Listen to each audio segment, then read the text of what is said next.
Hi everyone, this is going to be a kindergarten year in review. I'm going to share what we had planned to use for kindergarten and what we really ended up using. So anyways, welcome back to my channel. If you don't know, I have 5 kids currently homeschooling, 3 and 4th is going to start this fall.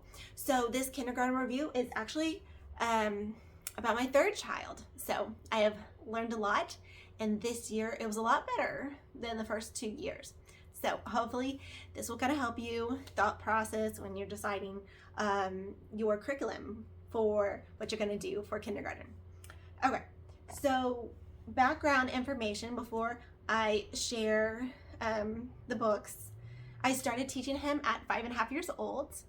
All right, first we're going to start with math. And for the first week or two, I thought I was going to do math with confidence, and then I quickly realized no, that's not going to work. So we went with Matthew C. Alpha. So before he started Matthew C. Alpha, I didn't do any formal preschool curriculum with him, at all, no sit down books, but he had watched number blocks on YouTube with his older siblings. You know, they're just 2 years, 1 year, 2 years older than him. So watching number blocks actually really helped build number sense and visualize the numbers. And I knew that he could already, count to 100, and he just knew his shapes, and he could probably do 1 plus 1 plus 1 plus 2 already. Not that I was forcing him to watch number blocks at all. It just happened that way, during lunchtime they could watch a learning show, number blocks. I put it on. They liked it, and they learned from it. Yes. So it worked. But anyways, so we didn't do there's a level before this that sometimes they call kindergarten and they call Alpha first grade. But what Alpha is basically learning your addition and subtraction facts 1 through 20 in the whole year. And you can kind of see, I'll show you. They do have a couple. Let me take this out. Okay, well, that page is really messy. They have some fun dot to dots at the end of each week, each lesson, but it's basically set up like this, where it's black and white, and you literally do your addition and subtraction facts. It actually proved to be really helpful. If you kindergarten, first grade, basically if you just focus addition and subtraction facts 1 through 20, you will be really prepared to go into 2nd grade. So after doing this, I'll see that the plan was to continue with Matthew C. And so my initial thought was he only needs to know his math facts, because then when we go to beta, he'll learn something else. But we won't be continuing Matthew C. I'll explain that in another video. But I will say that I am completely fine that we did this the first year. I learned a lot about how to teach math facts and little tricks to help learn. I will say that it was a little bit challenging to keep going since it is black and white, dry. You do get to use blocks, and basically if you put blocks on the table, then I'm teaching a 5-year-old boy, so he liked that. I had to make the pages a little bit more interesting. I drew some roads that you had to get to the house. He drove his car to get to the house to do the math facts. I do like that this book is basically just on math facts. The first half you do addition 1 through 20, then the next half you do subtraction 1 through 20. That kind of gets exhausting even for the child, not even switching like some subtraction, then go back to addition. But anyways, there is kind of review. There is review each week. But yes, and I do like in this book how you will see they will randomly have like 20 plus 50. So the mental addition of like 20 plus 50 or like 300 plus 100 is in there too. And so my son kind of liked those like challenge, like, oh yay, I'm finally doing big numbers. All that to say is not only did I do this alpha book, but I made up pages from the alpha book to go along and to make learning more exciting. So like I would make this page where he had to climb up, get a Lego guy, climb up to the top doing those additions, you know, just trying to think of things so a 5-year-old boy can be excited. This one is climb the swimming ladder, and then you get a slide down to the slide. I just use the pages in the book. This one I did, it's like a map, so he kind of had to get through the map. So I just took the problems and I would like label them, like this was page 11D. So like even if he didn't do it in this page, I knew that he did the worksheet. I labeled which worksheet. And this was swimming to the island, you know. So if you choose a curriculum and you see, okay, it needs a little help, you can help it. But all in all, I did like that he did learn his addition and subtraction facts, and basically it has set him up for next year. We're starting 2nd grade. And what we did after that was we ended up a little bit early, and so then we tried BJU to see like, okay, what else is there? BJU doesn't go into too much like depth on the harder addition and subtraction facts, but like we pulled out from here a little bit more of like shapes, and what else did we do? We did this does have a little time learning how to clock in the back of the book, so we I did do that, and he learned how to read a clock by the minute, so not just like 2 o'clock. He actually learned how to read a clock. It's not specifically in the lesson, it's just an extra thing if your child's doing well. So we tried a little bit of the BJU to see like, was I really missing anything? But if you know those facts, then 2nd grade kind of like repeats everything anyways, and he can learn even more in depth fractions and stuff in 2nd grade. Okay, so that was math. Now I'm going to do science. For science, the plan was to do God Made Everything from Generations. And I did a couple. You like read, and then the next thing you do an activity. You read a little section, it like doesn't take that long. A little section, and then do an activity. But the thing was, the activities were getting me caught up. Like I would just like think like, oh, I don't have everything ready. And he was 5 years old, and I was trying to do it as a group, and sometimes he would just kind of wander away. And the kids love the activities, but that was holding me back. But anyways, so we didn't get through God Made Everything this year, but I do have a plan for next year to use it. I'll tell you, basically my plan is like every 3 lessons, then do an activity after every 3 lessons. So I'm not like doing 3 activities. I'll choose like 1 or 2 because from the chapter. Anyways, okay, so that was science. For handwriting, a reason for design handwriting. He did like it. I guess I felt like it was a little sometimes too easy. It was just kind of hard to keep him engaged on that, like writing the letters. What he did like was writing these Bible verses. I'll show you at the end.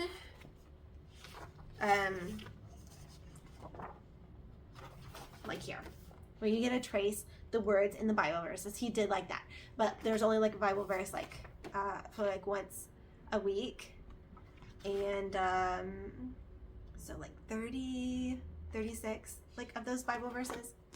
Anyways, but you'll see once we get to language arts how he did do a lot of writing in language arts. But anyways, I do plan next year to work on his handwriting a little bit. But this is focused on kindergarten, and then we'll have another video about what my plan is for his first grade year, which will be really exciting. Okay, and for history kindergarten, yeah, there's no curriculum for that. I did not have time for that. I also had a 2-year-old and a baby still when he was in kindergarten. So basically history was whatever I told him about the past, and we watched like basically the whole series of Laura Ingalls Wilder. So I don't even know if he kind of caught on that happened in the past, or if that's just how people live now. But anyways, he watched a lot of that and he loved it. All right, now for the phonics reading language arts. I know this is what everyone's wondering. Okay, so I'll show you what we started off with and kind of how we ended at the end of the year. First off, his background was we did no preschool formal program at all. So he knew the sounds of letters by watching Alpha Blocks on YouTube and listening to his older siblings school time during the day.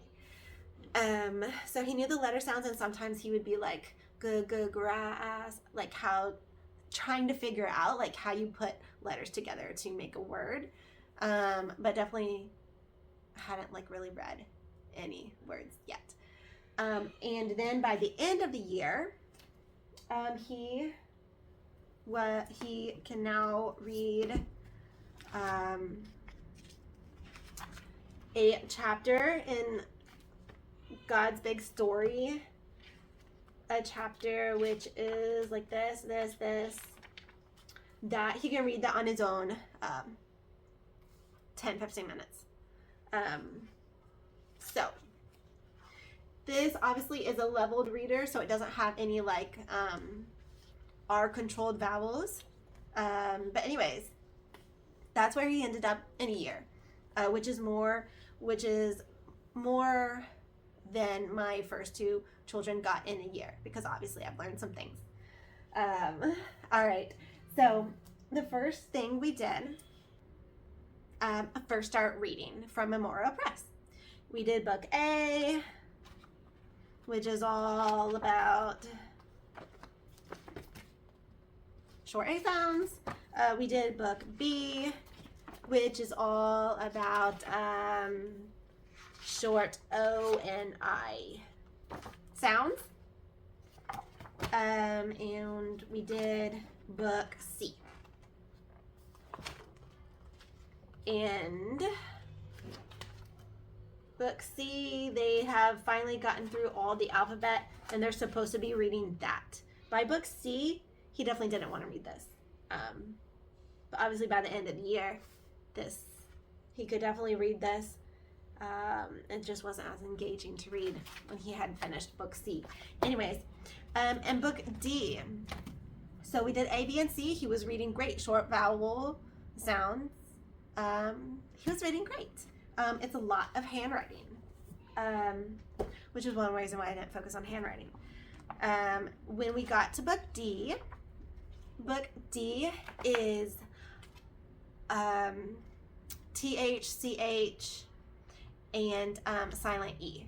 And I felt like doing TH, CH, silent E all kind of round together was really hard. And so we kind of took a break, and we were reading some of these. This is an old Hooked on Phonics book that I had from my kids, and we were reading just like some of these cute little stories to kind of take a break and solidify all the short vowel sounds that we had done. So, and we also tried to explode the code in the very beginning. My 5-year-old was not having it. The sitting down and writing part. So just like I did with math, I also kind of made like his own stories. His own stories, like with his names in it, to draw a picture. We used the Hooked on Phonics little books because that's just what I have. I don't have Bob books. And MEMORIA Press does have little readers, but I didn't buy them. They have a big reader that I did buy that he liked to read. So he was doing that, and like sometimes I printed from the Hooked on Phonics, the little like make your books. Whatever short vowel we were going over. So yeah, I kind of added some things to it. Okay. And and in the very beginning, before we started MEMORIA Press, before I really had a moment, we did this phonics and spelling. And so it actually was really good. You get to cut out words and you go over like all the short vowel sounds. We did not finish the book because then it kind of gets into letter blends and got a little hard. I just did all the short vowel sounds, kind of making words and stuff. And he liked that. But I think that this was really good. He kind of got an idea of all the vowel sounds before we slowed down and we took the time to teach them one by one.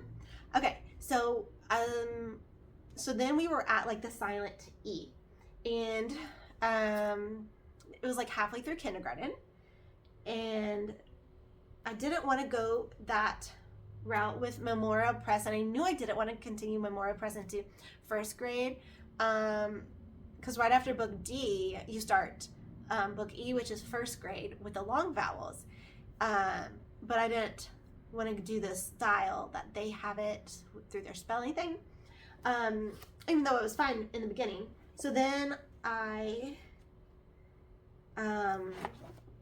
knew I really wanted to get him on this when we started the long vowels, because his older siblings had done this book last year, and it really helped solidify like all the different phonics sounds.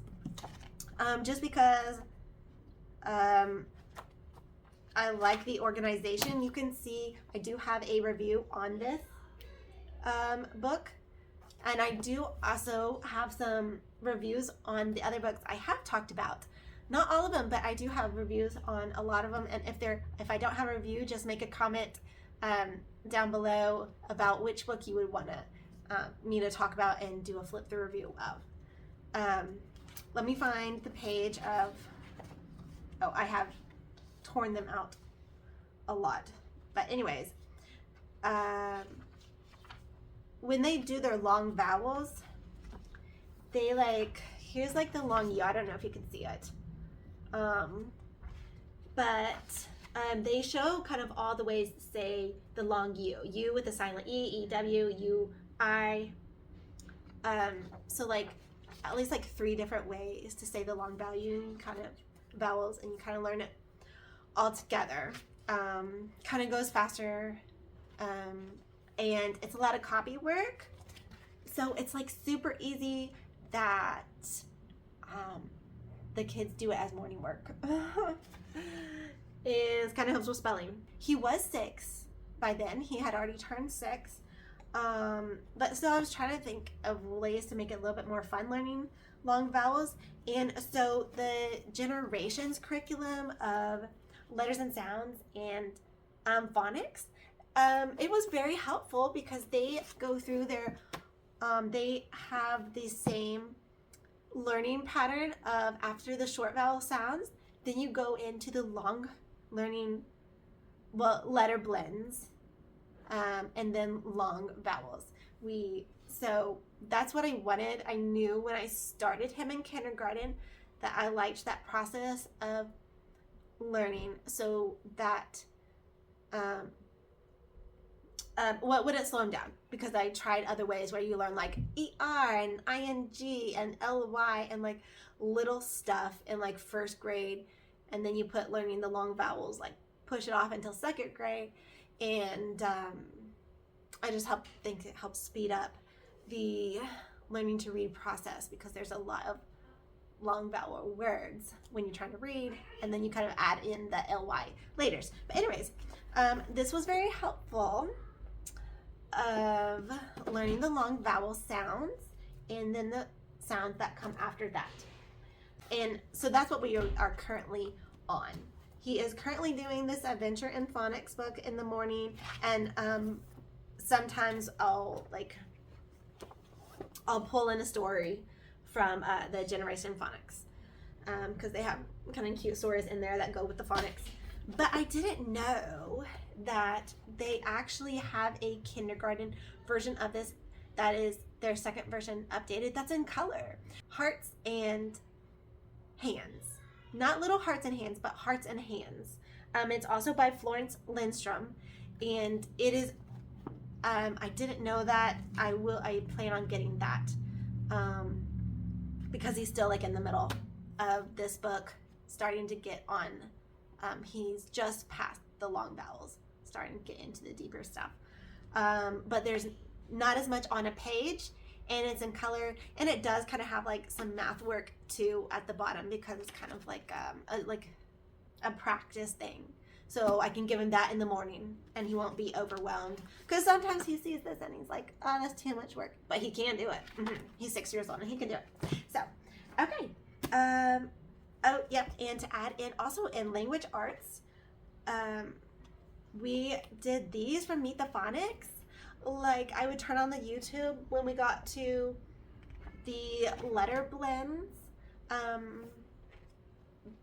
We could watch a YouTube, and then he would color the letter blend. The YouTube would have a little like 2-minute show on what the sound of FR was, and then he could color it. So they also have this in just the letters, like A, B, C, and D, but he was already past that, so I knew we only needed the blends of this. All right.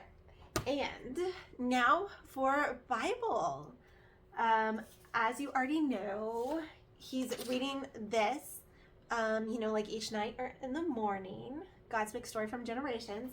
But that's not really a Bible curriculum. That's just like for reading. But the Bible curriculum that we really love is Bible Pathway Adventures. So I got this one, and this is all about Paul. So this one, they have different grade levels. This is a beginner one. So this is supposed to be like for 5 to 7 or something. And so you read the Bible to him, and then there's different activities. I don't know if you can see this. But like tracing the word Rome and thinking like, what is he going to pack in his suitcase to Rome? And history, like Paul was an Israelite from the tribe of Benjamin, and so he wore tzitzits. And also you get to work on, here's some finding the words, and there are some crafts that go along with it. And so A is for anchor. And there's also like Hebrew letters. You get to practice. Here's some fish math. So this is really cute. Yeah. I really like the Hebrew letters and really taking it back through history. This is for like 5 to 7, so I got this one, and I also got the Spring Feast, and this one is a little bit harder, like 7 to 12. So I'll show you that. We started this one, like they'll get maps, and it's really, this one, the one that's from 7 to 12 is a lot more detailed. I'm kind of doing it as a group, So this is about like the Passover. And so kind of like fill in the blank. But yeah, like this one like really helps really get into the word and like study it. It does kind of help you with some answers in the back, just like, you know, the matching and some questions. But yeah, it does have some, you know, like you make a Passover lamb, kind of like that. So anyways, that was my kindergarten year-end review. And I will do this also with my other 2 children, like what, 2nd and 3rd grade. And also, if you want to, you can subscribe to know when I come out with the 1st grade, what we're planning on doing for 1st grade. Anyways, thanks for watching, and I hope this was really helpful, and let me know if you have any questions.